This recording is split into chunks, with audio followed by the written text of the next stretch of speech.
and welcome to another episode of Laying Down the Lore of the Old World, a lore podcast in which we aim to separate our ghouls from our goblins, our snotlings from our skaven storm fiends, and our bloodthirsters from our bloodletters, and generally ask, what's up with this Warhammer stuff? My name is Ben Crone-Barber, and I know pretty much fuck all about Warhammer. With me is my co-host, Christopher Crowlin Allen. Hi there. Hi. Who knows absolutely fuck all about Warhammer. Absolutely nothing, mate. Nothing. And my dear brother Darren. Word to your mother. Who knows so much about Warhammer, it's a wonder he has time to do anything else. After gathering online to slay some vermin in the name of Sigmar, this dichotomy between our levels of understanding became clear, and this series is an attempt to address that ignorance. Hooray! Ben, may I just say from the start that your hair looks like the 4th edition Anvil of Doom. What are the idiosyncrasies of the 4th edition Anvil of Doom? It's a giant anvil on wheels, but you've just got a very kind of pronounced, quiffy anvil thing. I thought you were going to say albumin there. I was like... Albumin, yeah. Ben, I think you've got to understand Warhammer to get... I think it's an in-joke. Yeah. We wouldn't get it. It's because I ran out of hair gel and I had to use some albumin instead, but it's pulled it off to a side. There's something about Is that a euphemism? He pulled it off to the side and got albumin. Oh. At the side. Wow, we've started early. Yeah. I mean, we were hounded by technical issues there. This was the second attempt at the intro. The first attempt, ladies and gents, neither of the guys were actually on the call, so but there was just no response to what I was saying. It was just Ben talking into the void, and given that he rarely breathes to let other people talk, he didn't realise. Exactly, until there was just dead air. Until that part where I have to let you speak, and then there was just dead air. Like, yeah. I got to say, I bet it is probably a bit unnerving to get through like the first 10 seconds of the intro without any interruption. You're like, hang on. Yeah, it's that is quiet. So true. Yeah, that is absolutely 100%. Are we having technical difficulties? God almighty. Foreplay must be a nightmare. I was like, either Darren's having technical issues or he's not in a good way. Yeah. It could be both, and it turns out today it's both. Well, let me just give you fair warning. I cleaned my desk earlier, and I used the isopropyl alcohol spray, Exhibit A, and I think I accidentally got some in my coffee. Accidentally got some in my coffee. Love it. Speaking of teas and coffees, have you ever had a Tim Tam? No. Yes, but I had to have a hemorrhoid cushion afterwards. So a Tim Tam is this. It's it looks like a penguin. Okay. A penguin chocolate biscuit. A penguin chocolate bar for the listeners. Yeah. So these are from Australia. Hello to all our Australian listeners. G'day. All one of them. My flatmate came back from Australia and she brought me a pack of Tim Tams. And they are fucking insane for drinking your tea through. Have you ever drank your tea through a penguin? I think you need to explain to is that a euphemism? How you eat chocolate bar / drink tea. I think Carl, that deserves do you know an explanation. What? I'm going to do it live. Right. So you take a penguin or any sort of we're recording this. Go for it. A separate thing, like separate layers. So, it's basically a chocolate covered biscuit, isn't it? That's what you're eating. But essentially what you want to do is turn it into a chocolate covered straw. So you bite off either end. You may not want to do that, but okay. Like so.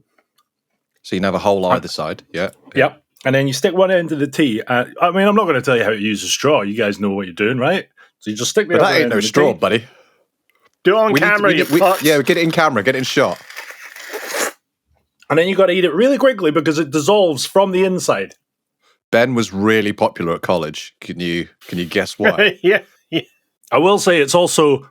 I've just realised it's 20 past 10 in the morning, so it's probably not the best of things to start the day with, but it's fucking incredible. You definitely got to try it at home. I think I'll stick with isopropyl alcohol if it's all right. But if it was isopropyl alcohol and you sucked it through a Tim Tam, wow. That is... I think if I have enough isopropyl alcohol, I'll do anything to a chap called Tim or Tam. Is that isopropyl alcohol actually designed for cleaning desks? It's meant to be. It kills 99% of all living things. And I've drank some. Turns out I'm that 0.001% that it can't kill. Yeah, it was a risk. It could have gone either way. I can tell you what my bank balance is, and in every conceivable way, I'm fucked. What I love is it's got a fire symbol and an exclamation point. Oh, mate. Fire!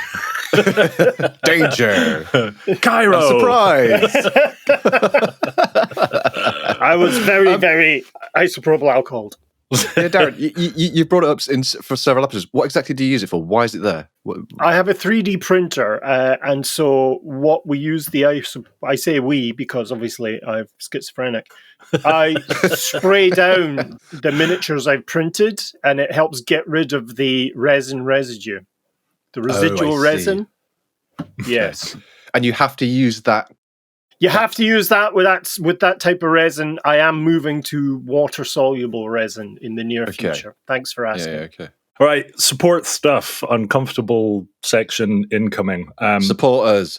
Thanks to everybody that already supports us. As you already support us, you don't actually need to listen to this next section. Shit, I think I've got Tim Tam on my pop shield. I fucking do as well.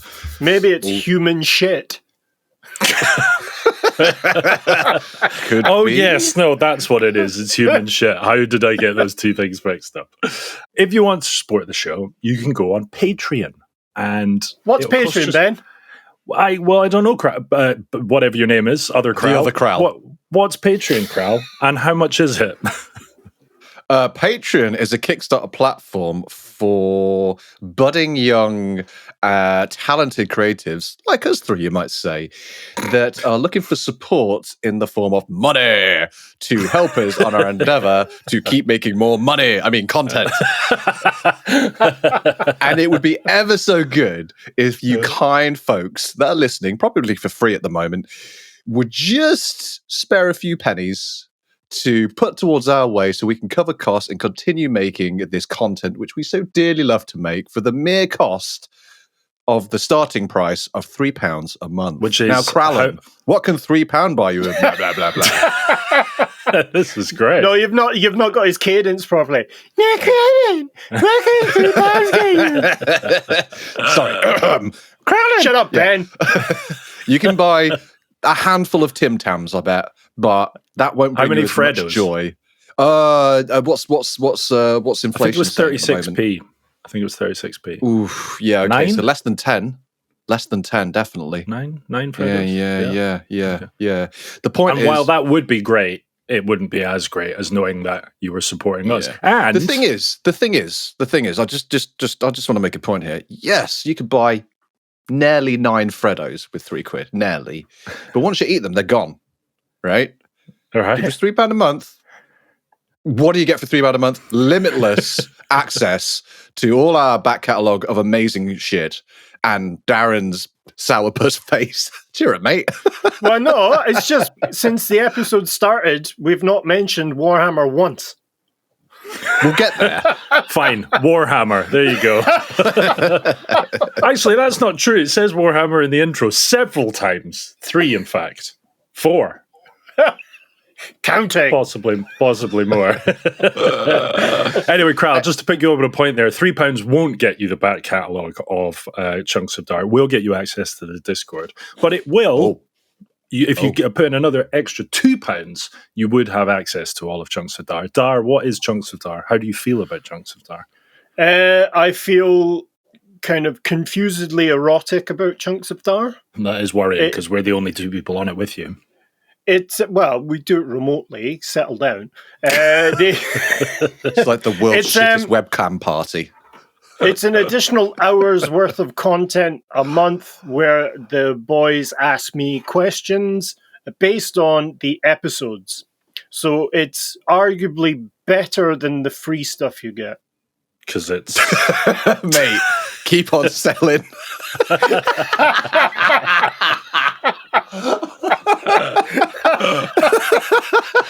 I'm convinced. I mean, it's a good point. He's not lying. He's not lying. That is what it is. He's not lying. There's a lot less lore and a lot more shit talking on that show, I would say. Mainly because Kral spearheads it. And man. You can imagine how that goes. Yeah, mate. Or don't imagine and just pay the £2. You don't have to imagine, just pay us and you can have access to it and make your own opinion. Right, Kral. Yes, mate. Have you ever been in a Turkish prison? Yes. Obviously. Can you not remember where we met? And Kral, have you ever worn a Laying Down the Lore t-shirt? You know I have. And which of those experiences was marginally less traumatic than the other? Oh, I mean, meeting you has been the most traumatic thing ever in that Turkish prison, so the t-shirt wins every time. T-shirts, bam. And our listeners can get t-shirts as well. Do you know the best thing about our new merch store is you can get a t-shirt in any style and any color with the logo. It doesn't have to be defined by us. Our old store, it was just black. You can have teal if you want. Coral? If they've got teal, I don't know. Flamingo pink. Question from Darren Barber, laying down the lore. Can you get one with nipple holes? I'm asking for a friend. But you can apply your own nipple holes. Yeah. Because, Darren, what you got to remember, not everyone's nipples are going to be at the same elevation or width apart. Exactly. It's not a one-size-fits-all nipple hole. So, Disclaimer, though, we do not condone the application of nipple holes while wearing the t-shirt. All right, also, let me just get in there, Ben, because I disagree, because we don't kink shame. All right? That's true. We don't kink shame. Yeah, but I mean, okay, yeah, fine. Look, if you're into that, to do with kinkiness and everything to do with just airing your nipples, sweaty nipples, sweaty aeolas. It's a public health issue. Moving us on, if you're into the hobby, if you buy minis, if you paint minis, if you build dioramas, nerds. I went into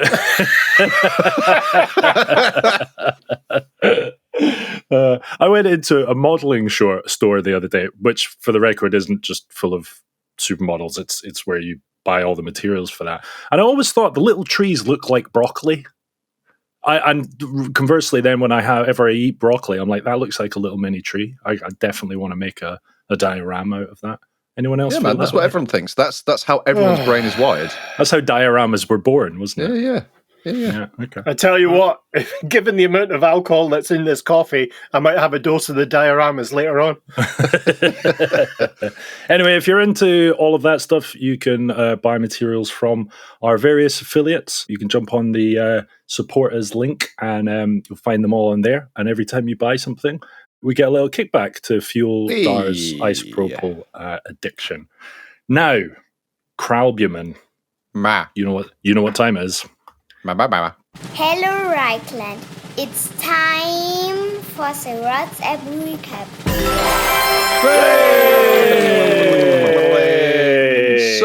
So. Last episode was probably my favourite for two-pronged reasons, really. One, because it was the last elf episode, and I don't like elves.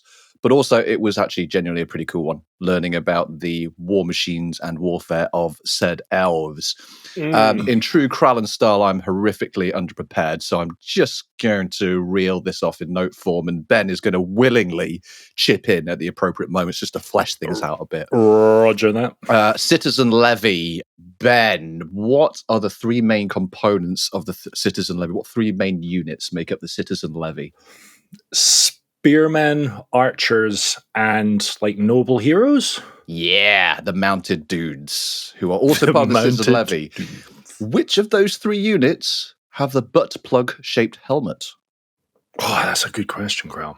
Is it the which one would you not want to fall on top of? Oh, actually, which one would you, out of all the things you want to fall on top of, which one would you want to fall on top of, I guess? Yeah, Ben.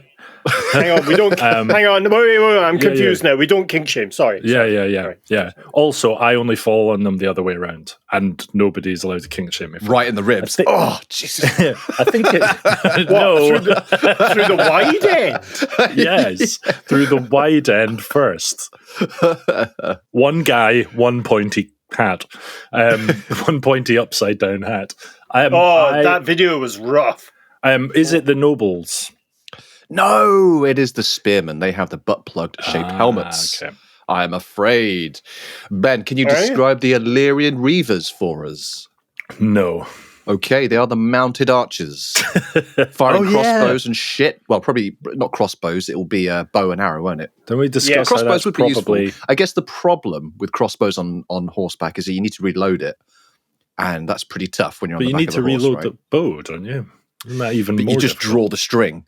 Whereas with a crossbow, you've actually got to like stand on it, pull the bloody, get the tension of the Okay, yeah. crossbows yeah. are not that easy. You hook it over the front of the horse's mouth and just fucking yank. That's it. Twang yourself in the face.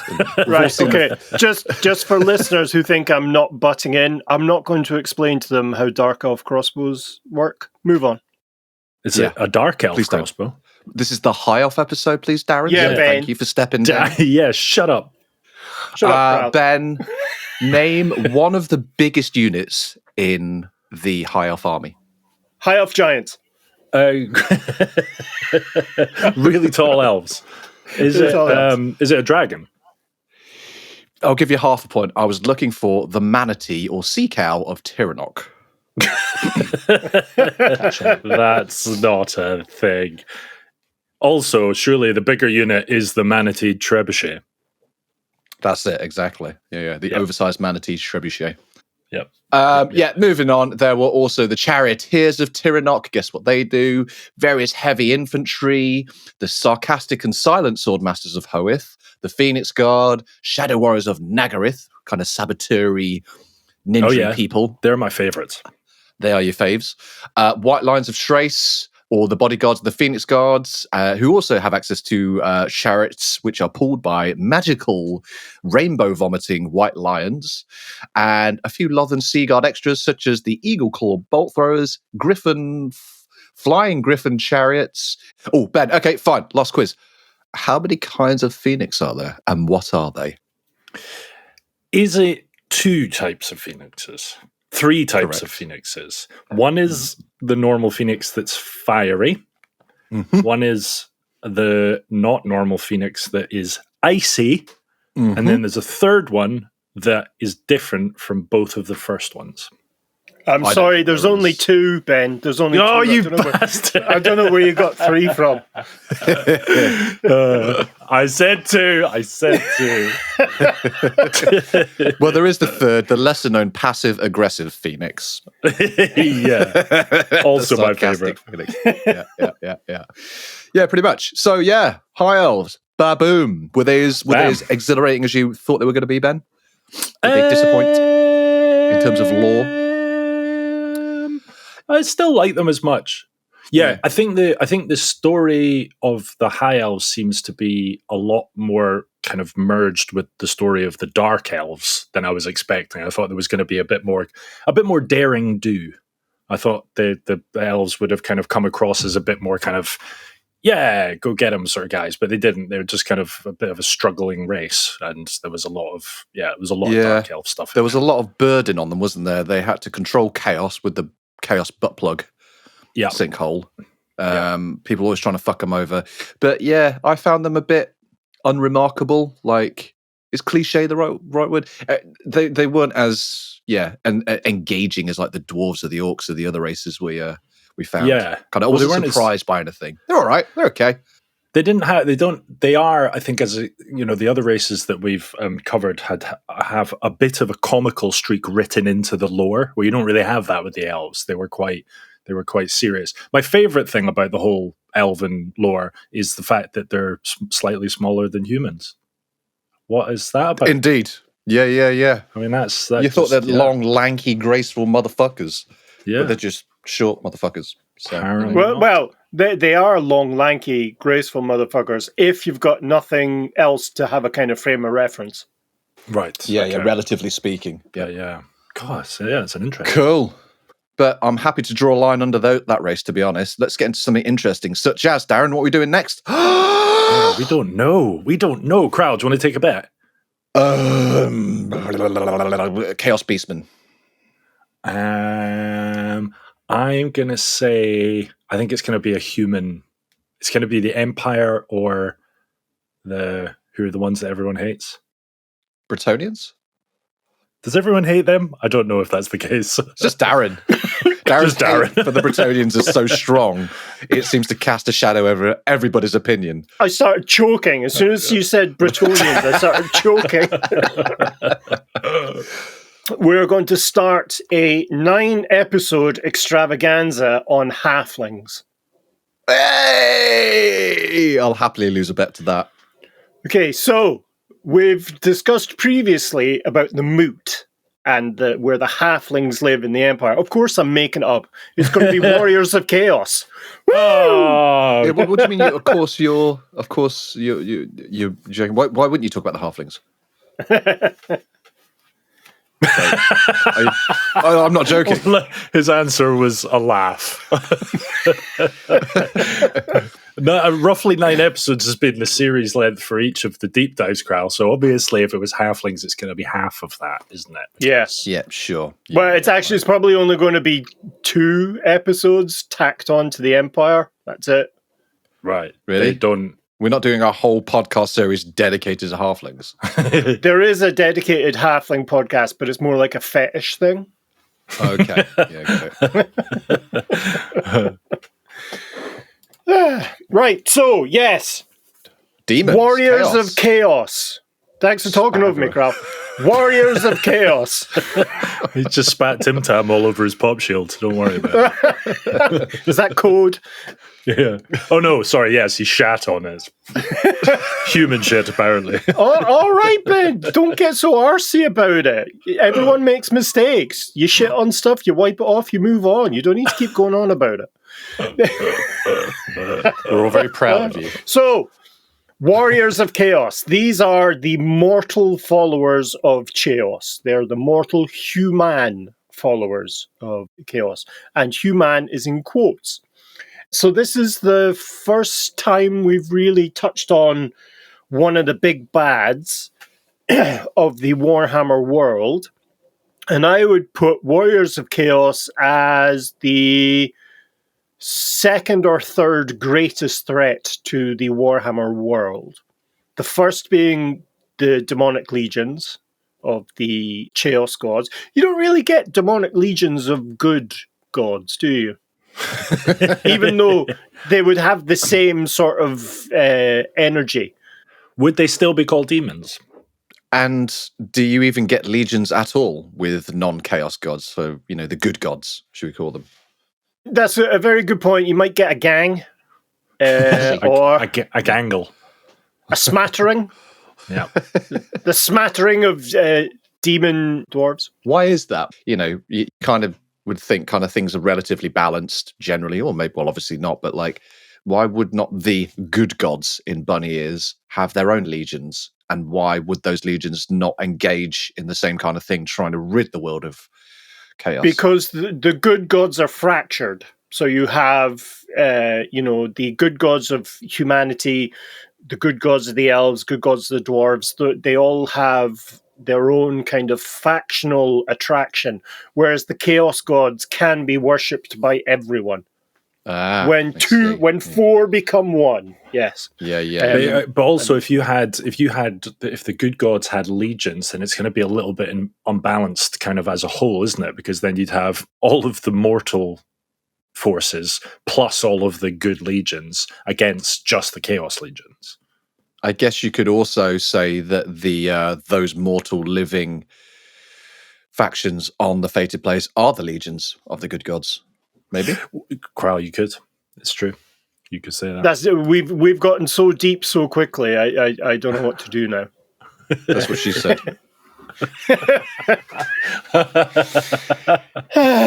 Anyway, we'll move on. To give you an idea of where the mortal followers of chaos tend to be, if you think of the fated place as a globe, and then you put an evil beanie on top of that globe. So a beanie.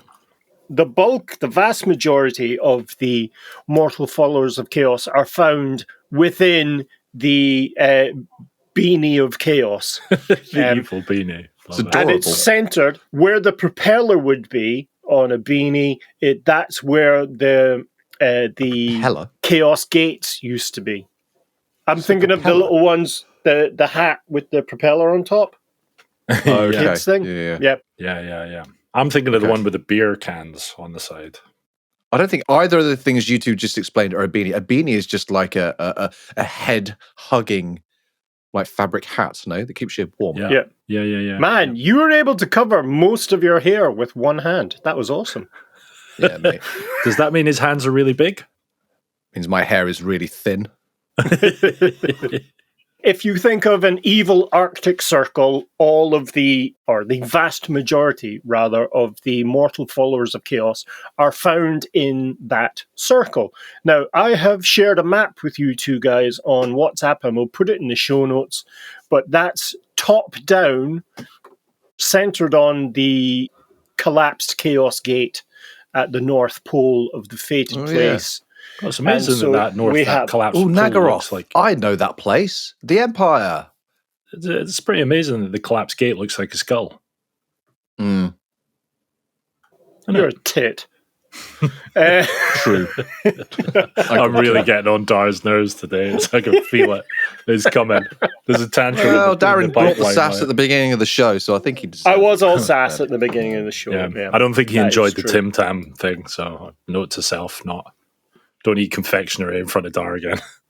Well, given that I'm on a diet and my muscles are still sore from exercise, and I really want chocolate. You've got like a pack of protein bars next to you. What are They the protein bars? That's not chocolate. They don't count. Is it chocolate? Are they chocolate ones? No. Oh, what are they? They're chocolate fudge. The chocolate style. Chocolate. What did we? I've forgotten which record it was. We were talking about stuff that's chocolate flavored. It's a chocolate flavored coating. Yeah. Anyway, so Mortal Chaos followers. So these are, as I say, Chaos followers, mate. Yeah. everything in Warhammer sounds better with a Geordie accent. My iPad. The Mortal Followers of Chaos, these are the Chaos Warriors, the evil Vikings, the various beasts and cavalry and chariots. Think of Conan the Barbarian. That's your entry-level Chaos Warrior, Chaos Marauder. Right. The ones that face the most interaction with other races are the Norscans, and these live above Kislev and above the Sea of Claws. So it's effectively evil Vikings. Where's Kislev there then? Isn't it north of the Empire? It is north of the Empire. It's between the Empire and the Norse. Yeah. Oh, it's Prague. Prague is in... Prague's in Prague's in... Yeah. Prague. Cairo. It's Prague, you bitch. Yeah, Prague and Erengrad are in Kislev. So the most commonly encountered ones across the globe really are the Norscans. They are, as I say, Viking-esque in nature. So they are constantly raiding, and they go out over the seas in their longships and longboats and raid coastal villages all over the globe. And they were the first to discover, in quotes, the New World, the areas of Naggaroth and Lustria, and there are lots of Norse settlements in Lustria on the what coast is that? On the east coast, where the Gulf of Mexico would be on that map. Mr. Ben. On the map it shows the Norse, that kind of little section about just north of the Sea of Souls. So that's Chaos territory then, is it? That is, yes, Chaos territory. Right, okay.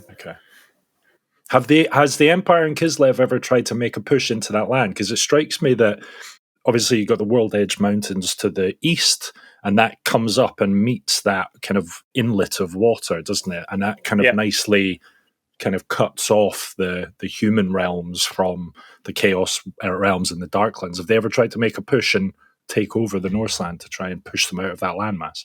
It's happened a couple of times, and we'll talk about that in later episodes when we look at the history of the Warriors of Chaos.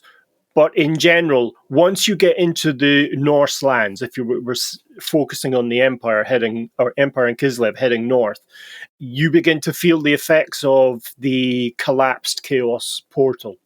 I the see. Right. Okay. physical and magical impact of effectively the warp prolapse at the top of the world. Wow. So, yeah, they tend to push to Kislev border because it goes Empire, Kislev, Troll Country, Hanging Gardens of Norsca, Babylon. Hanging Gardens of Babylon, you fucker. Yay! Cairo. Love it. So, yeah, so in terms of the tribes, there are three great tribes, or three great kind of cultural factions within the Warriors of Chaos, and they are all noted on the map. So we've got the Norscans, or the Norse, or the Norsci, as they're sometimes referred to. Those are the ones directly above the Old World. You have to get past the Sea of Claws or the Troll Country to get in there. And those are the ones that raid. They're primarily raiders rather than pitched battle fighters, although they're fairly handy at that as well. They prefer raiding. You then have, I think it's the Kurgan to the east of the Norse Peninsula, the kind of evil Scandinavia region. So the Kurgan would be, in our world, they'd run the kind of Siberia level tundras in Russia. Mr. Ben? Wasn't the Kurgan also a character from Highlander? For films? Yeah, he was the that's main cool. baddie in Highlander. Yeah. That's really cool. Love that. And is also a slightly tall example of what the Kurgan look like. They are effectively a cross between the Hun and the Mongol kind of cultures, if you see what I mean. So they're nomadic. Right. Cavalry appear prominently in their culture, as do chariots and stuff. But they effectively raid, the Kurgan that is, raid other tribes, like the Norscans, but also they are the primary foe of the Cathay, because they raid down into the great kingdom of Cathay.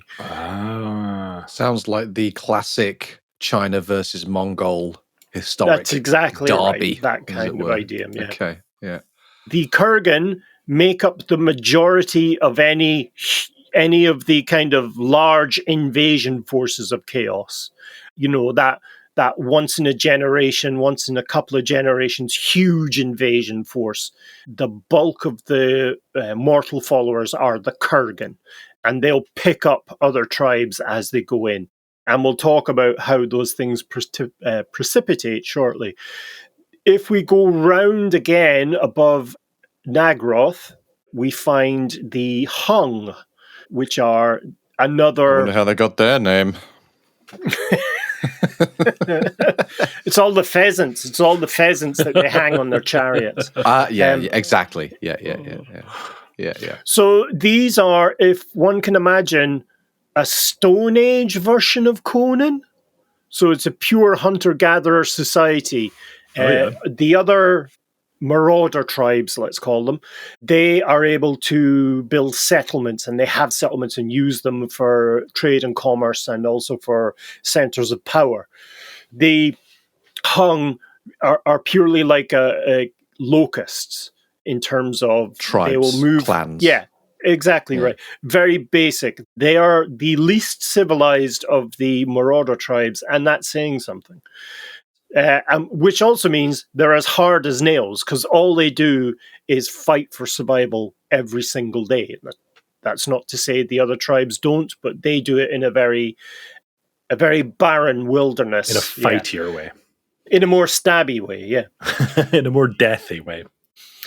We could keep going with this. In a more... No. But we won't. So their principal enemies, their principal prey, are the Dark Elves of Naggaroth. And so if the Dark Elves are not invading Ulthuan, they are defending themselves against the Chaos forces coming down from the north, be it the Hung. Mr. Chris? The Hung, they are a more primitive version, both culturally and technologically. They are the most primitive of all the mortal Chaos warriors. Yes, exactly right. Okay. Yeah. I'm not going to lie, this map is the tits. It's like, it's really helping me kind of place where all of the other regions are in relation to each other. I never really thought about Cathay and Naggaroth. Do you know what I mean? Because the old quite world, close together, aren't they? yeah, because the problem with the standard old world map is the problem with the world map used in Britain, in that it's Britain centric, isn't it? And it represents everything as a globe when it's clearly flat. Yeah, well, exactly. Yeah. Yeah, but what I particularly like on the map of the Chaos North, as it were, is you see that it's a one huge landmass. There's no like Arctic Ocean or breakup of landmasses at the north. It's just mental landscapes for as far as the eye can see. Wow. You can walk from the southern tip of Lustria through to the southern tip of the Southlands or the southern tip of Cathay without ever crossing a body of water. Obviously, you have this kind of warp, this chaos realm energies kind of radiating out from that central point. Does it affect, like the Norse, for instance, or I guess even the Kurgan and the Hung living on the kind of outer regions of that area? Are they impacted negatively by, or impacted positively by, those waves of energy if they go further into the center? Like, can they go up to where the gates are? We'll cover that towards the end of this episode. The short answer is yes to both. Right. So the final tribe of Marauders I want to talk about are called the Tong. And they are, all the other tribes fear the Tong. And the Tong exist in Cathay somewhere. And the last time they came out in any kind of meaningful way was the Great Incursion of Chaos at 2300 Imperial Calendar, or AS, as we say. And they just cleared an entire path through the world. And no one knows why. They simply stopped and went home. And they are superlative warriors. They're also the most heavily mutated of the Chaos forces in a kind of per capita way, and are utterly brutal and exist only to kill anything they view as weaker than them. Wow. So we have this. So to give everyone an idea, it's a mix of evil Vikings, evil Mongolian horsemen, evil cavemen, all kind of churning around at the top of the Warhammer world. Not a great place to be. It doesn't let's be sound said. fun. But not the worst place to be. Well, no, that's true. The dungeons of the cities of the Dark Elves is, I'd prefer it being in the Chaos Waste than that. At least it's got lovely scenery. Mr. Chris. The Tong. Sorry, are they a mortal chaos clan themselves? They're a mortal chaos tribe. They are one of the tribes. Okay. Yes, but as I say, they're not noted on the map, I think, and they exist in Cathay somewhere. There is a single image of a Tong warrior who looks like a Cenobite from Hellraiser. Okay. And that's an average warrior. They're just unbelievably and that's a good terrifying. Let me tell you. And the point of them is, like, no one knows exactly where their main base is, their HQ. They're somewhere, ever present. You'd think looking like the Xenobites are Pinhead, is that right? Yeah, it's that kind of crew, you'd think they'd stand out a bit, wouldn't you? Like, they've got the glasses with the nose on. So they'll be fine. Brilliant. Yeah. I got to say, like, straight off the bat, this has got me by the balls. Like, I am way more interested in this than I was the elf stories. I'm like, fuck hell, let's get into this. Yeah, this map's really helping. It's almost like someone planned it. Moving on. We talked about it previously, the path of the champion, the path to demonhood, path of ascension for mortal followers of chaos. So you start off with basic tribes people, so they are collectively referred to as Marauders, and they exist in various forms in the game itself, principally units of infantry, units of cavalry, like skirmishing cavalry, and the occasional chariot or two. And that's how they tend to make war. In terms of their infantry, they have kind of basic warriors with like chain flails or axes, and they have kind of limited ranged capacity with javelins and throwing axes, that kind of thing. And individual tribes specialize in that given type of weaponry and warfare. I'm sorry, javelins? Yeah. Wow. Do they have throwing spears? Do they have a stock of them? Yeah, they'll have like a javelin quiver. Wow, that must be. That's not a joke. They actually have a javelin quiver. That must be huge. Well, when the weakest among you looks like Conan the Barbarian, oh yeah, it's fine. Javelin quivers. Yeah, sure. Okay. Yeah. So make your javelin quiver. my quivering javelin. Hi, I'm Chris Allen. I'm still here, everybody. Just for listeners, I could see him. He was sitting there. There was no emotion on his face. You could tell he was trying to think of something. I'll tell you what. I've just been distracted by the past 3 minutes because you described the Tong as Cenobites from Hellraiser. Yeah, and I was like, which one? And I was thinking of a few, and I was like, oh, it's the Pinhead one. So I just looked at it, and I just got absorbed about the Cenobites. I was like, oh yeah, there's more than one. There's not just Pinhead, is there? Yeah, there's the kind of punk rocker dude with the glasses. And then there's the female Cenobites. And yeah, anyway, so I'm back in the room. He's back, everybody. And so the female Cenobites is when he checked out. He was just kind of... Yeah, I was like, yeah, not interested. Yep. I mean, babes. Snoo.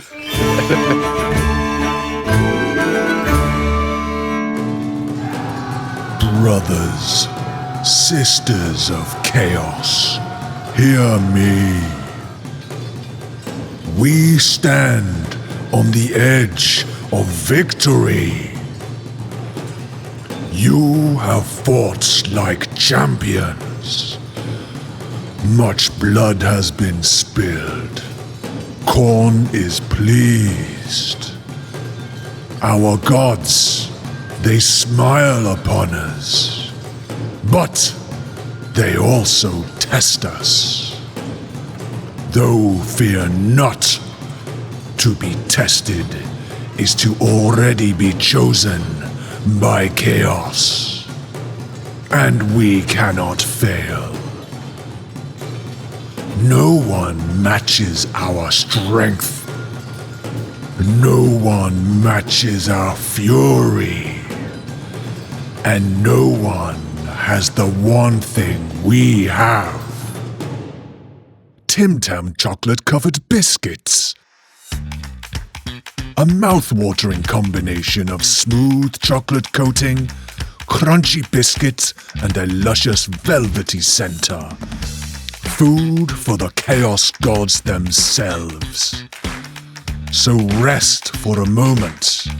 Make a chaos brew. Consume your Tim Tams. And fuel yourself for the battle ahead. And victory!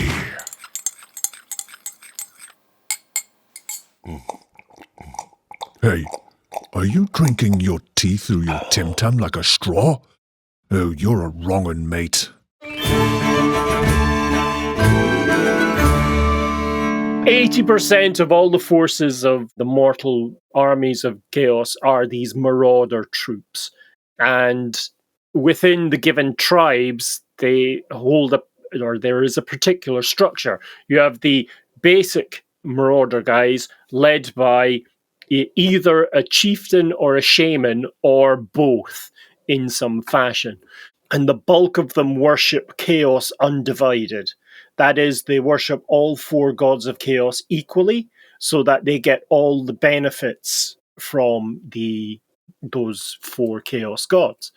The next step up is if a marauder distinguishes themselves in combat and captures the attention of one or more of the gods, they can be given a suit of chaos armor or demon armor, as it's sometimes known, by the chieftain. So it's a kind of internal promotion within the tribe, and they become what's called a chaos warrior.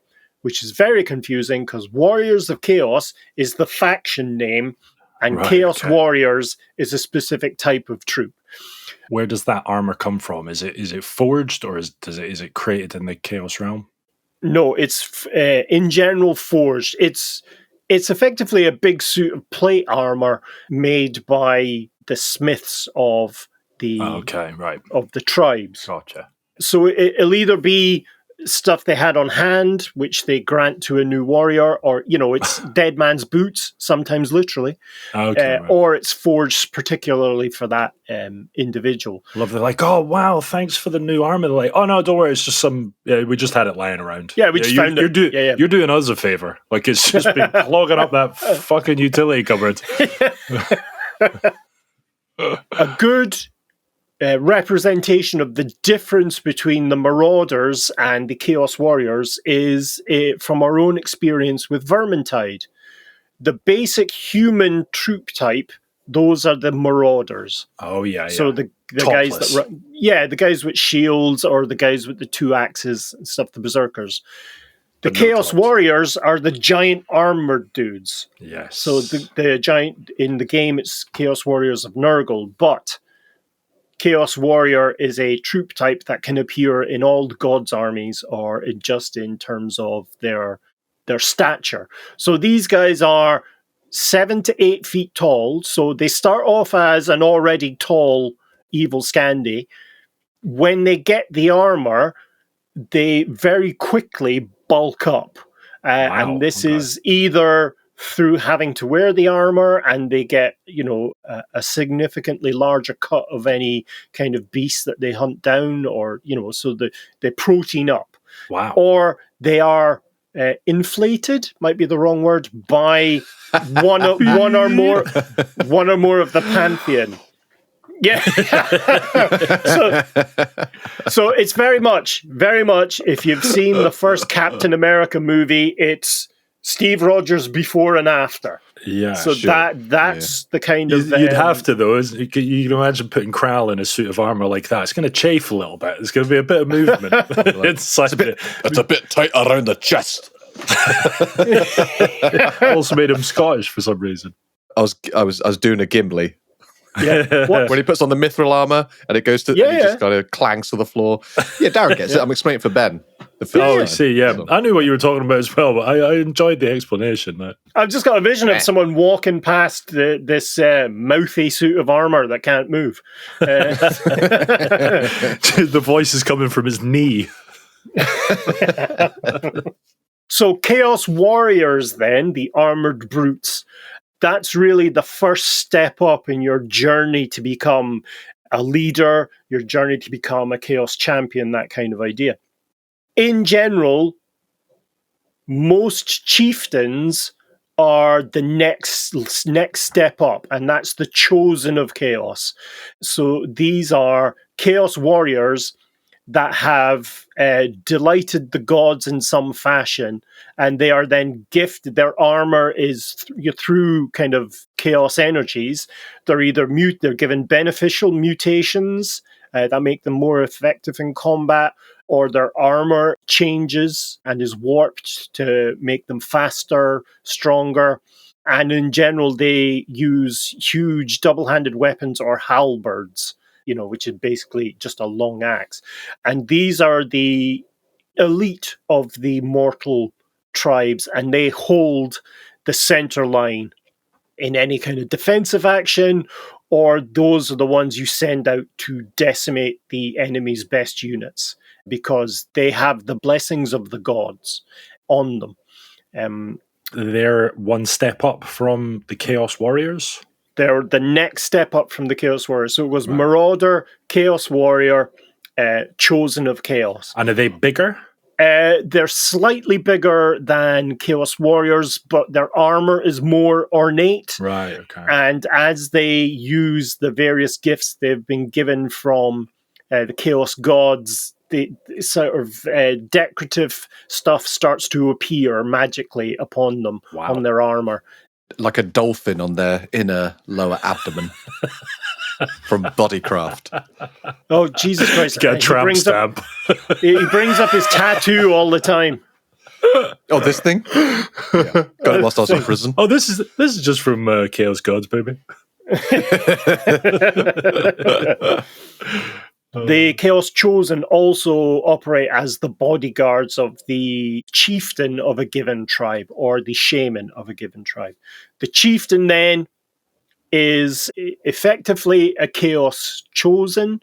More often than not, though, they can also be a Chaos Champion, which is the next again step up, where the Marauders, Marauder to Warrior, Warrior to Chosen, Chosen to Champion. That's where the warrior dedicates their life fully to the spread of chaos, more so than any of the other tribes. So they take a strategic view of their tribe, what their tribe's doing, the alliances that need to be made within the broader kind of tribal landscape, but also how much they worship each god in turn or at the same time.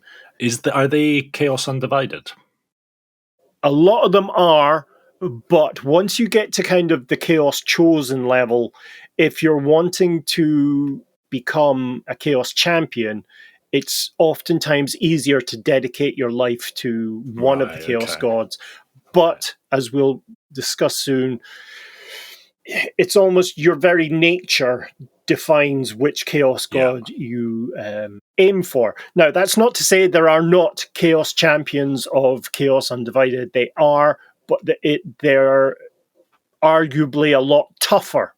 It's like being a jack of all trades of death. And a master of none. Yeah. Yeah. So if Kral and I were going to get to that stage, and as you're saying, our character would define who we would worship, which god would we go with, do you think? What would you recommend for Ben and I? I'd say Chris would go with Tzeentch. Oh yeah. And Ben he'd try to be Khorne, but he'd end up as Nurgle. I was really would sorry, no. He'd aim for Khorne, but end up as Slanesh. Yeah, sexy job. Ben, you're using an axe wrong. This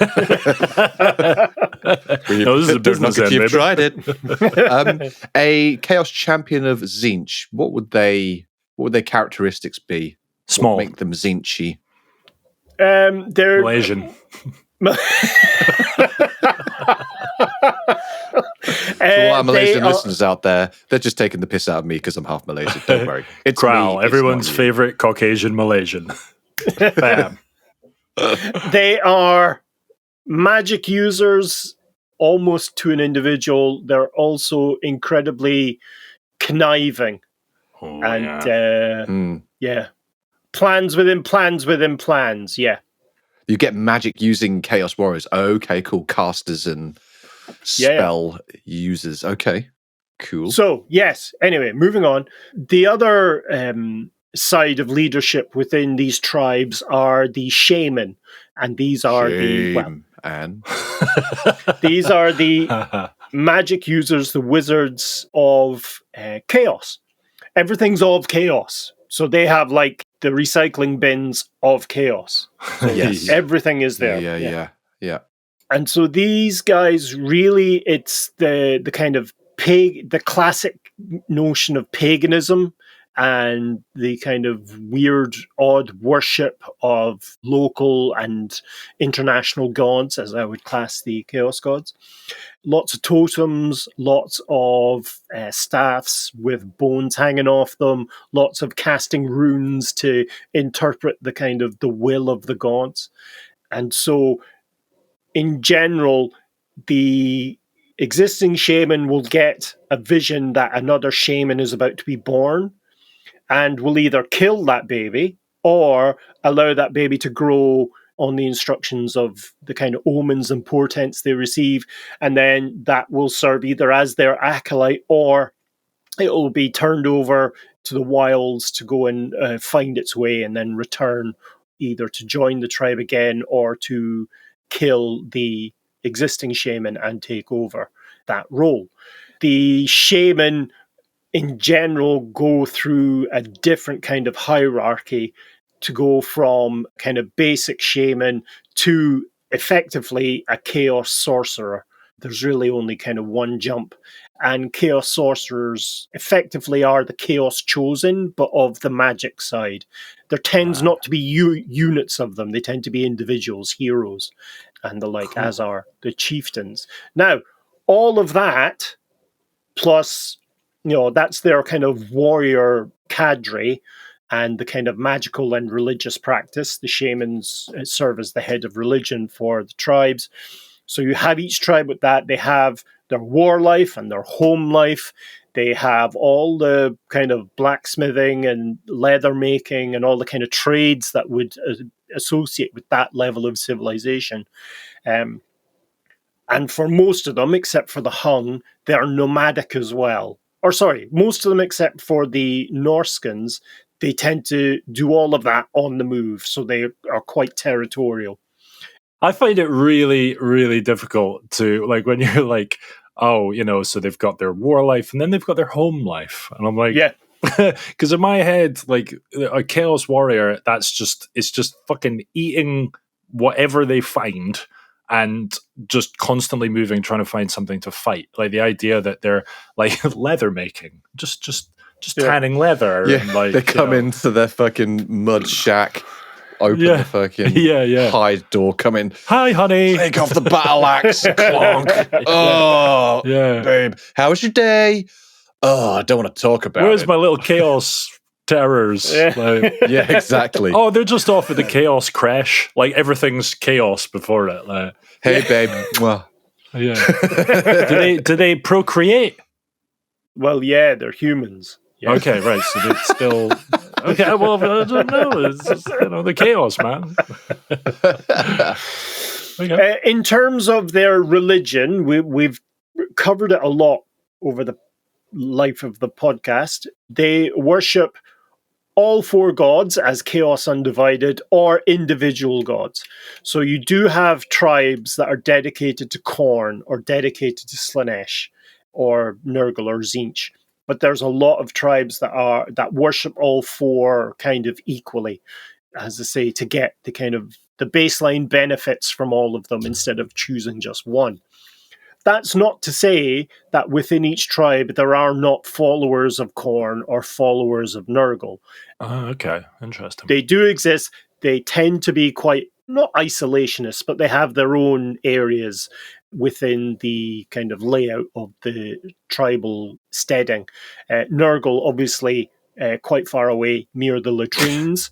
Are they open about the fact that they are, dedicated to one god? Yes. As opposed to... none of what they do is shameful. Right, okay. In their own kind of view, in their own shunned. cultural view. Right. They're not at all. What if a whole clan then is dedicated to one particular god, and then do you have individuals in that clan that might be with another god? How's that viewed? No, if, for instance, the chieftain is a follower of Khorne, it's very unlikely that they'd suffer the existence of a follower of Slaanesh within their tribe. And this is sort of beaten into them almost literally from the moment they're born. They are inculcated into these cults. There are many different names for the chaos gods within the tribes of the north, but in general, tribes that follow Slaanesh are referred to as tribes of the serpent being the symbol of Slaanesh. For Khorne, it's tribes of the hound. For Tzeentch, it's tribes of the eagle. And for Nurgle, it's tribes of the crow. So you see that kind of animalistic imagery a lot within the kind of basic marauder day-to-day tribes. So they would have serpent totems, or they'd keep eagles, or have eagle totems, or have eagle feathers hanging off bits of their armor or their shield. Eagle something or other. Eagle something, exactly right. I would like my eagle burrito of chaos, please. Delivered by an eagle. Yeah. If you're born into that sort of culture, it glorifies whatever aspect of chaos that they worship. So, for instance, with Khorne, it's going to be you're not going to be trained to use a shield. By and large, you'll have 2 axes or 2 weapons. You won't want to use missile weapons of any kind, throwing axes or javelins. You just want to get into hand-to-hand combat and kill in the name of Khorne. So they have a lot of kind of berserker-style troops. They do have cavalry, but the cavalry is very much like the Dothraki from Game of Thrones. It's the horses are to be able to get them into combat faster rather than scout around, even though they sometimes do that.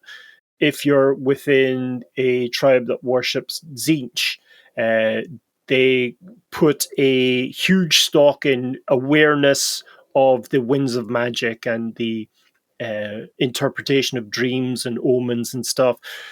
Once you get to kind of like the Chaos Warrior level, in general, if you're in a unit of Chaos Warriors, that of Tzeentch, you start producing magical energy as a unit that can be tapped into by the shaman that lead your tribe, or the chieftain that leads your tribe. Like chaos batteries. Exactly right, yeah. And then once you become like Chaos Chosen, that effect increases. And if you then make the next step to champion, you automatically become a magic user. You just wake up one morning with an extra tentacle and a capacity to cast spells. Ooh. And a little Chaos Duracell bunny mascot. A familiar. Familiar. Just a little keepsake to say, I've graduated Chaos mutations. Yeah. Hey. And it's a good segue, where outside of this tribal structure, a sort of the mostly permanent structure of these cultures, you have chaos warbands, and these are mostly followers of a specific god. Someone who is either a chaos warrior or a chaos chosen leaves to go on a pilgrimage to the north. This is touching on what you were talking about earlier, Ben. They leave to go on a pilgrimage to get the blessing of the chaos god, or they are ejected from the tribe for some transgression or like rivalry with the chieftain or something like that. So they'll effectively pack up as much of their stuff as they can and head off into the kind of the tundra, the chaos wastes. And so they are go on effectively a pilgrimage. Once you're outside the tribal structure, being alone is a death sentence.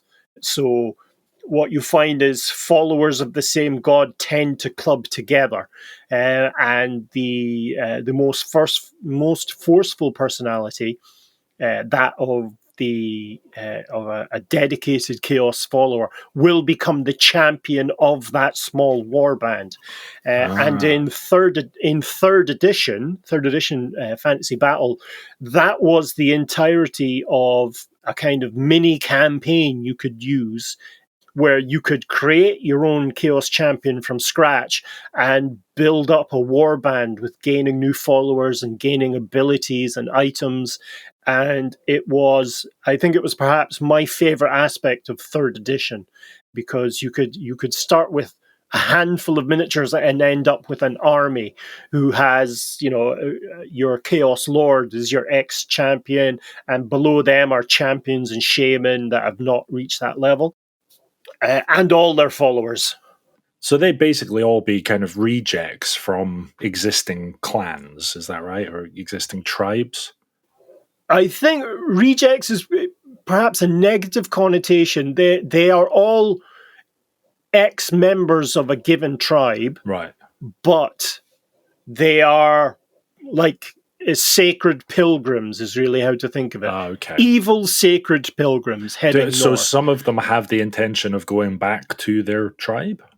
The goal really is demonic ascension. It's to become a demon prince of either Chaos Undivided or a given Chaos God. Right. Okay. And so with that in mind, you can imagine that as you get further north, it's constant warfare. It's constant skirmishes between small groups or even medium and large groups of chaos followers. So they're actually fighting each other as well. Constantly. Wow. As do the larger kind of cultural tribes, the Norse, the Kurgan, the Hung. They're constantly raiding against each other as well. Right. But the difference there is it's a fight for territory and resources, whereas the Chaos Champions are fighting purely to gain the attention of the Chaos gods, their patron gods. Say, for instance, if you're a follower of Khorne and if you continuously are every day killing and in battle and leading the charge and dedicating all the kind of decapitated heads to the skull god, and you not only act out what would be the best way to, or you not only act out in a way fitting for a Chaos Champion of Khorne, but your internal, your self-talk is also a constant prayer to Khorne. You will eventually, there's a great deal of luck involved. You will eventually become noticed and given what's called the Eye of the Gods, which is effectively... Got a god eye. Ugh, where do I put it? Effectively, you have made a final achievement of such astounding kind of skill or bloodthirstiness or that your given Chaos God goes, yes, I like you, bam, you're now a demon prince. Bam. Take this eye, put it next to your Duracell bunny. You're in. And so, unfortunately, because the ascension to demonhood is so rare, what you'll find is a lot of Chaos Champions will get as far north as they're able, and they still haven't achieved that kind of level of greatness. And so they end up turning around and either joining another Chaos Warband of a larger, more prominent Chaos Champion, or they'll get swallowed up into this kind of tribal locust-style army that's marching on their enemies. Wow. And so you find a lot of Chaos Champions in and around tribal lands. Mr. Ben? If you had a Chaos Champion or a Chaos Chosen of Khorne, dedicated to Khorne, and he gets into that kind of fucking maelstrom of shit in the middle of the land, the next to where the collapsed gates are, and he's fighting away, and he kills, say, an equal, like another Chosen or another Champion who's Chaos Undivided. Obviously, a small part of, 1/4, let's say, of that Chosen or Champion's actions are feeding back to the same god. How would Khorne feel about that?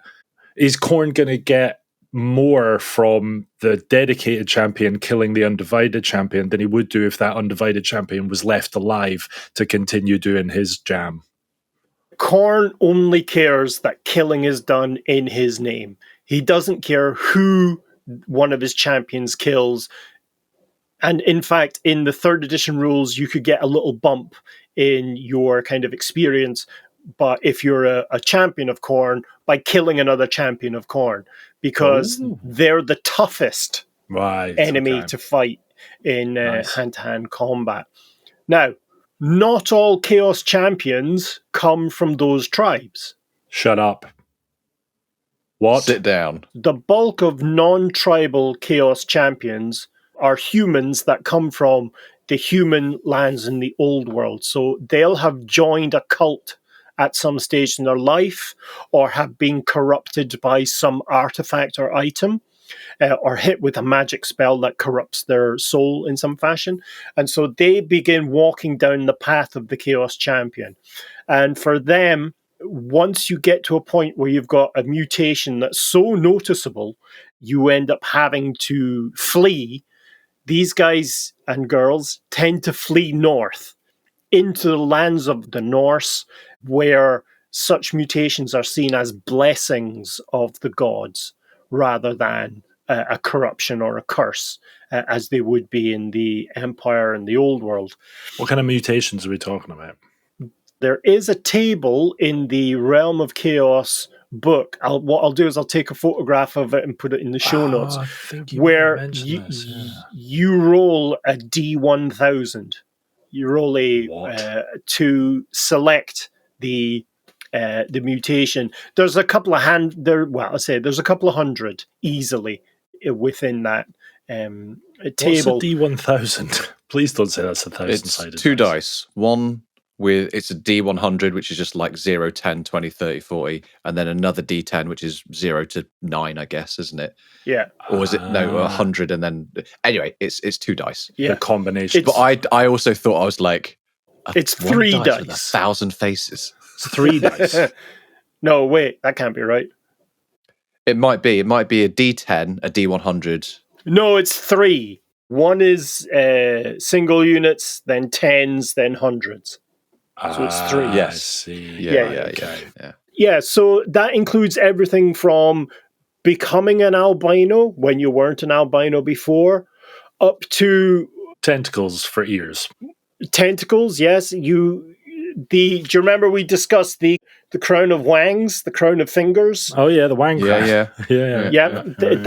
That's in there. But one of my favorites is pseudo demonhood, which is where you take on the look of a stereotypical demon.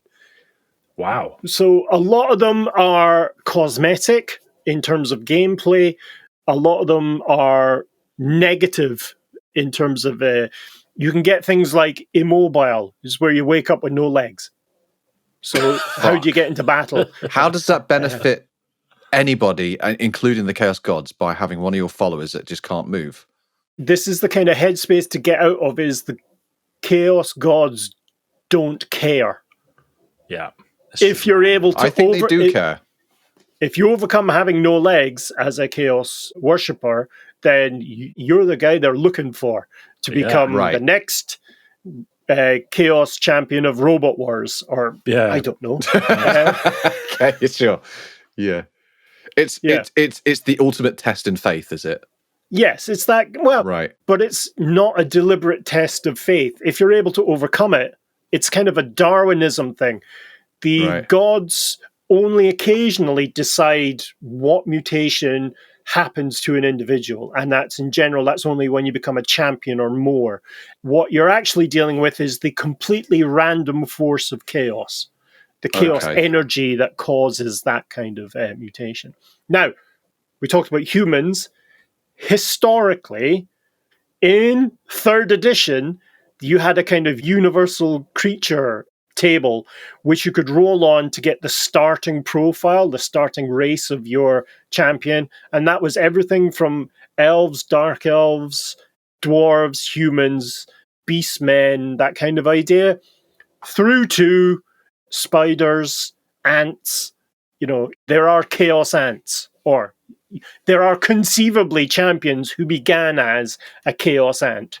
That's amazing. Those 3 dice in question, do you have them? Yeah, D10s. I've got a load of them somewhere, yeah. In next episodes, can we pick 3 mutations for Kral and I from that list? And Darren. if you just want to pick 3 numbers at random, we can do it right now. Excellent. Let's do this. 3 numbers between 1 and 0 and 9, 0 and 90 or 99. So how are we doing this? 3 you pick numbers. 3. Just pick a number between 1 and 1,000.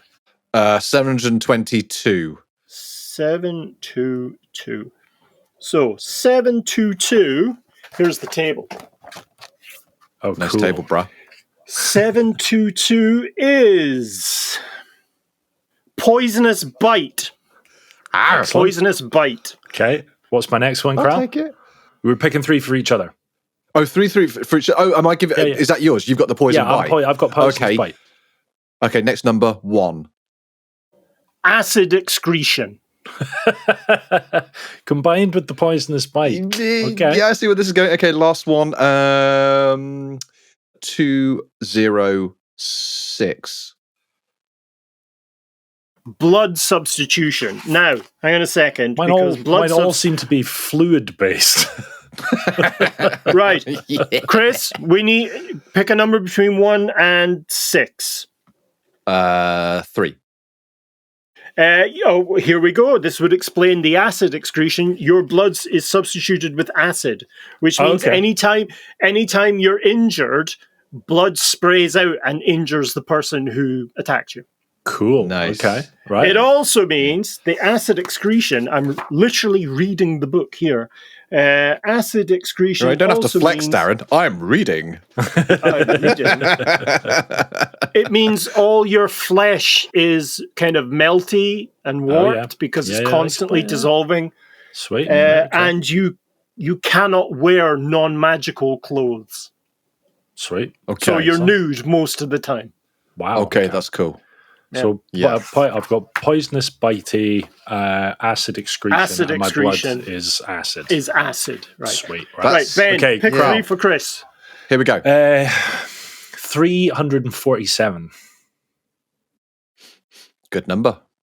He's got the evil eye. Evil, you're kidding.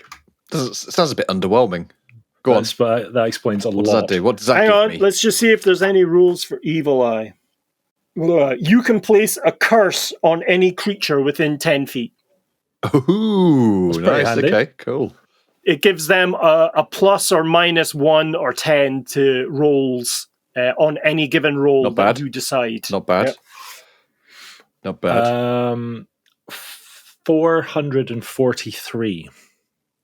It looks like you're Googling numbers. I was Are you Googling doing prime random numbers, number? Kral.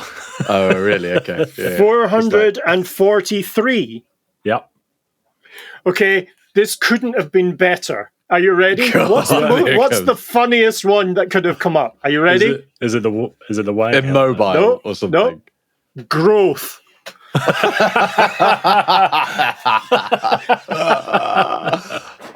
This shit writes itself. So you're 3 times the size you are now. So you get Nearly the size of a real person. your movement is increased by is double. You have -1 to your weapon skill because you're slower, in terms of being able to hit people. Your strength is increased by your strength is doubled and as is your toughness. Oh, that's pretty cool. But your initiative goes down 3 because you're dumb. Okay. But you've got the evil eye. You've got the evil eye. Effectively, you're turning into the Cyclops from the Iliad. Yeah. That's cool. Right, Ben, last number. Final one, 911. Which is also apparently a prime number. 911. Tentacles. No! Yes! Right, hang on a second. He's a massive, a human-sized cyclops with tentacles. This is excellent. Let's see if slow there's and any dumb. special rules for that. I think there will be. I love if the rules were just tentacles. I'm about to tell you. Oh, pick a number. Pick a D6 number, Ben. 2. One of your arms is now a tentacle. There's with the more visible mutations, there's fear points. So Chris now causes fear. Nice. That's true. Tentacle plus the growth. Yeah, you'd be a bit cautious. Yeah. Yeah, absolutely. Yeah. Right, Dan, let's do 3 for you. I'm just going to go 10, 20, 30. Those are the 3 for you. 10, 20, 30. Those are the 3 for you. 20 and 30. So I've got an additional eye. Sweet. There's a lot of eyes going on around. There's one in the middle there. 20 is I'm an albino. Amazing. Thanks very much. Which reduces my toughness by 1. I'm slightly more susceptible. I'm weaker in terms of doing stuff in the daylight. Okay. And 30 is atrophy. So pick a D6 number. 5. 5. So 2 of my limbs have atrophied. Jesus Christ. That was a poor roll, man. I'm sorry. The extra eye could be good, but my toughness is down again, and I've no fear points, squish points. Okay. You came out on top on that one, Kral. So yeah, it's the mutations there. They can be quite useful in terms of things like beweaponed extremities, where you wake up and you've just got a sword for an arm. Wow. I love the way that you keep saying you just wake up. It's part of the process of mutating. It's just like you have to go to sleep. Like you roll the dice and then you go to bed and then you wake up and you're like, oh, what a surprise. Yeah. Oh my god. Look what the Chaos Tooth Fairy has left me. Yeah. But some of them are just odd, like extremely thin. You wake up and you're just extremely thin. Just lean as fuck. Yeah. Some of the others include silly walk. You have very Monty one Python. day a very Monty Python walk. The Chaos Ministry of Chaos Silly Walks. Yeah. But you can get like tails, horns, a bestial face, wings, all of that kind of stuff. Yeah. There's loads of tables in this to kind of that define almost every aspect of your character as a Chaos Champion. Like, Ben, pick another D1000 for Chris. 500. Chris is armed with the Sword of Leadership, which means people follow him. He's good at calming people even if down I don't and want getting him them to. Yeah, Fuck like off. lemmings. yeah. Just off a cliff. Oh, no. Chris, pick a 1000 for Benny. 27. Your weapon, Ben, is bewitched, which means that if you hit someone with it and your willpower is stronger than theirs, you control them completely and can make them do things. Wow. That's cool. Yeah, that's Right, cool. someone pick a 1000 for me. Go on, Crow. 301. I have a weapon, a hand weapon, which is Fiery Blast, which does what? Where's F? Fiery crack. Let me guess. Some sort of flame ball, some sort of fireball thing. Sort of. Effectively, I can breathe fire from my sword, like a dragon's breath, kind of like a flamethrower. yeah. You've given me a Nice, flamethrower, okay. You're welcome. Sweet. which I hold in one of my withered arms. We had to duct tape it onto you before going to battle. There's tables for gaining followers. There's tables for the rewards you can get specific from individual chaos gods.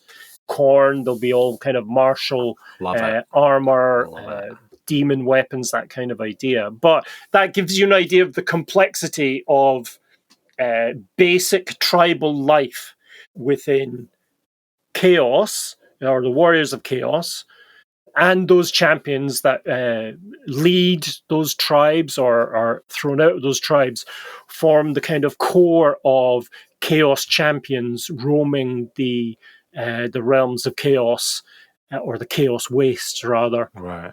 With other chaos champions from other parts of the fated place, including elves, including dwarves, including Skaven, all of the races. There's a capacity for them to become a champion of chaos if the kind of corruption of that chaos energy washes over them in some fashion. Amazing. And I suppose, really, that ends the introduction to chaos. What we'll talk about next episode is the history, and it all starts with a cheeky chappie we like to call Be'lakor.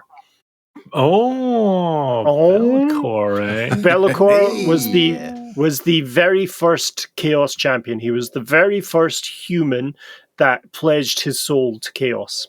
And I bet he lets everyone know that. I was the first chaos champion. Yeah, but that was fucking 10,000 years ago. Yeah, but I was still the first. He was like someone who only does CrossFit. Shut up, Be'lakor. Yeah. Yeah, exactly. Oh, yeah, sorry, no, I was just training. Sorry you couldn't reach me. Yeah, I was just... no, I'm just really into my compound movements, you know. Yeah. No, I'm tapering for another CrossFit championship we've got going on later. Yeah, no, I'm all right, yeah. No milk for me, thanks. Yeah. Was Be'lakor the one that hid in the meteorite in time, or is that exactly Scarbrand? right? Yes. No, Yeah, that's yeah. that one. Yeah. Yeah, Scarbrand was the one who was crunched and thrown across. Crunched and thrown by corn. Yeah, he's a demon of corn. 70 days or something like that. Wasn't it? He It's a long felt throw, like man. a long time. Yeah. Wow. I gotta say, I fucking like the Chaos Warriors, man. These Yes, guys Ben, that's more like, that Yeah. elfy schmelfy ordered Oh, regiment, democratic I'm still an elfy shit. schmelfy. It's all about- I'm just saying that. Maybe it's because the Chaos are a bit more of a palate cleanser after the goody gumdrops of the elves, Well, it could be, yeah. I mean, what as we go through the Warriors of Chaos episodes, we'll see that they don't just exist in the north. Oh no, there's so much more.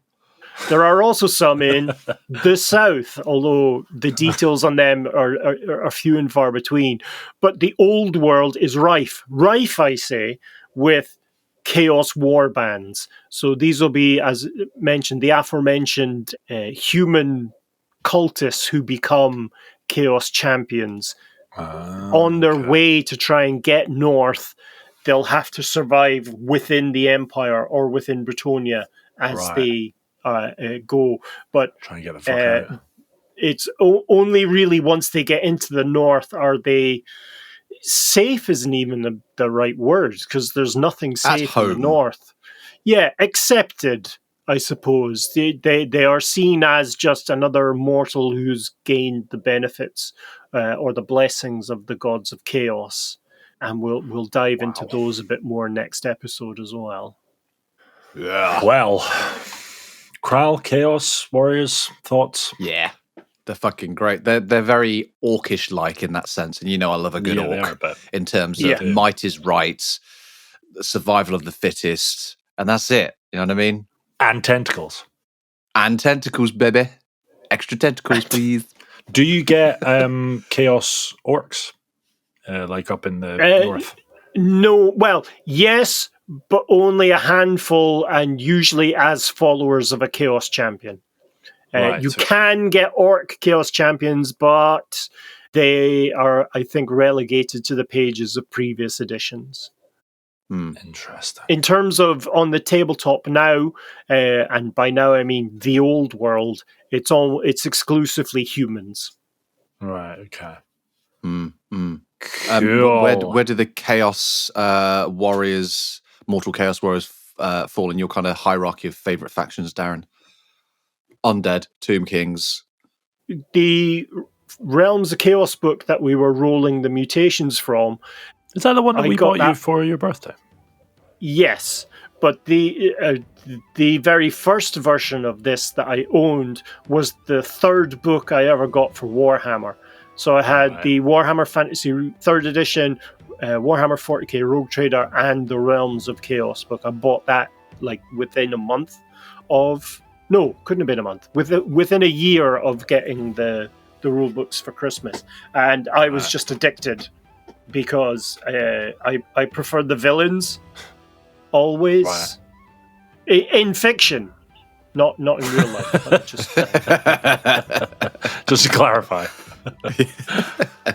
Amazeballs. Right, to wrap up? Yeah.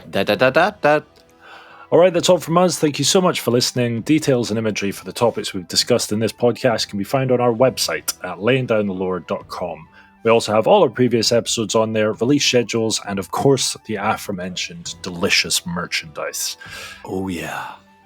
Again, if you're keen to support the show, just click on the supporters link in the description and give us all of your chaos bucks. We'll be back again soon, displaying just what Chris is planning to do with his new tentacle. Until then, goodbye. Bye-bye. Toodaloo.